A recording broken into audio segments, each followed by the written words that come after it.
Michigan had been hit hard by the Great Recession, and hundreds of millions of dollars in green stimulus money was arriving.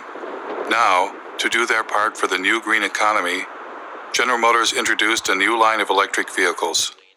When the Chevy Volt was ready for release, I attended their press conference.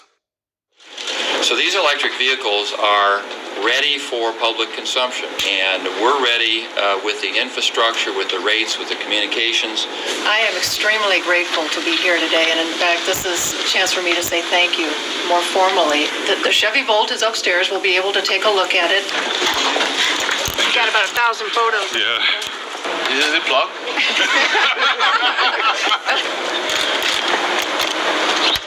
It's as simple as that. The batteries are in the trunk? No, the battery in this particular design is a T-shape right down the center and across the back seat area. Because everybody thought we killed the electric vehicle. No, we didn't. It's alive and well. So what's charging the batteries right now? What's the source of Well, electricity? here, it's coming from the building. I mean, is it, what's our mix of power? Oh, actually, Lansing feeds the building. What's that? Lansing feeds power to the building. So I don't know. I bet you they're a bit of coal. Oh, they're heavy on natural gas, aren't they? Right now the car is charging off of your grid. Right. It would be charging off our grid, which is about 95% coal. How long do you think it'll be before there's a solar and wind powered grid? Oh, golly. To suggest that all of the power used for these cars will be generated from wind and solar in the very near future would not be correct. In fact, we're talking about charging these up at night, so there won't be any solar at that time. So we're down to wind, and very often at night the wind does fall off. So I don't think coal is bad. The what? Big battle. Mountaintop removal. Oh, yeah. Yeah.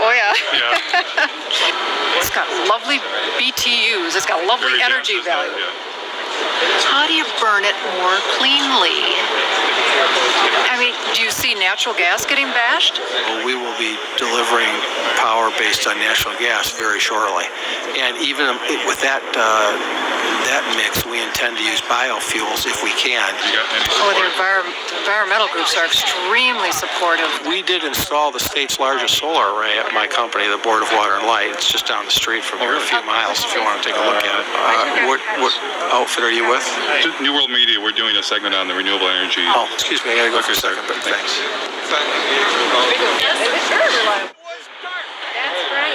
I decided to take him up on his offer to check out their football field-sized solar array right down the street. What we're trying to do with this kind of a tour is get a sense for what they've already done as an indication of what we could do to push the envelope even further. We took a hard look at wind and determined that, around here there's not any real good wind coming through all the time. That's what we liked about solar. You would get the power when you most needed it. Pass these around, look at them. They are pliable. Made in Michigan, that was another good thing. Although the efficiency of these panels is only about just under 8%. If you happen to be NASA and you happen to own a rover running around Mars, they have very efficient panels. But we can't afford those at about $1 million a square inch. How many homes would this array provide electricity? The standard answer that we tell everybody is we're providing enough to meet the peak requirements of 50 homes. However, for most of the people that look at it a little bit closer, we generate about 64,000 kilowatt hours a year. Our average customer uses about 6,000 kilowatt hours a year. 6,000 into 64 is just a little over 10. We can meet the energy requirements for 10 homes over a year. Will that be an incentive to put more solar on? Well, if you wanted to make all of the energy required for the city of Lansing over a year, Well, how about... you'd have a solar array that was 3 miles by 5 miles. Right, but... We're not going to do that. But I mean, what would... My friend from the Sierra Club wanted him to be more positive, but he was not interested. As a consequence of the big push for green energy, wind farms were rising around the nation, including near my home in northern Michigan. We've done coal and nuclear for years. We've been trying to get in more into the renewable side. These are the largest in Michigan, I think it's 482 foot total. How many yards of concrete? There's 800 yards of concrete in the base, right around 140 tons of free steel. What are those blades made out of? That's all fiberglass and balsam. They're about 36,000 pounds apiece. This tower will weigh 800,000 pounds when we're done. Then the cell is 220,000 pounds, and hub and rotor assembly is another 160. It's pretty substantial. They were impressive machines. But is it possible for machines made by industrial civilization to save us from industrial civilization?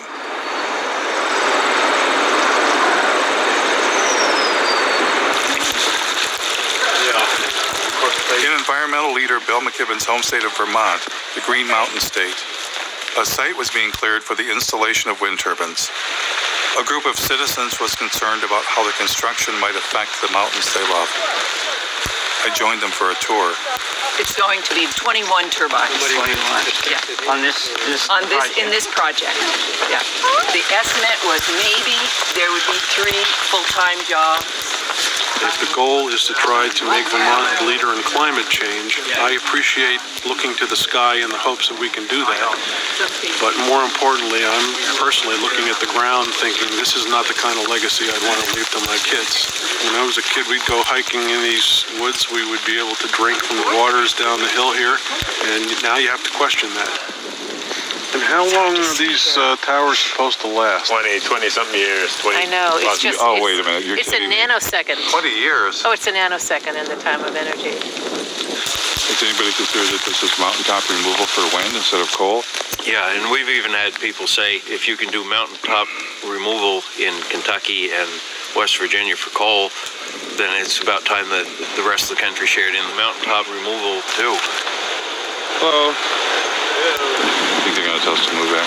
The thing is you've got to have a fossil fuel power plant backing it up and idling 100% of the time. Because if you cycle up or cycle down as the demand on the wind comes through, then you actually generate a bigger carbon footprint than if you just ran it straight. Do you ever go to things where they just go, well, that's not true, it doesn't matter, we're going to have the smart grid? Doesn't make any difference. They still got to have it idling, because let's just say the wind stopped right now. Just stopped for an hour. You've got to have that power. What do you do? I'm a environmental health and safety consultant. I usually work with businesses to help them do things, but I would never work with scum like this. You didn't get me on camera doing this, did you? Not being judgmental or trying to play God, but we've got to deal with population growth and sustainable resources. We've all got to cut back. All this energy is supposedly going to heat a water park. We can find unique and different ways to waste energy. This is not a Vermont company. I mean, Green Mountain Power will be bought out by Gas Metro, and Gas Metro is owned by Enbridge, as I understand it, which is a big company, resource company in Canada, which is exploiting the tar sands, that wants to build the XL pipeline. See, They're all in bed together. and it's still we don't know the whole story. Have you asked Mr. McKibben to come see this? He thinks anything renewable is good. Yeah. So that's what I've heard people say. This is...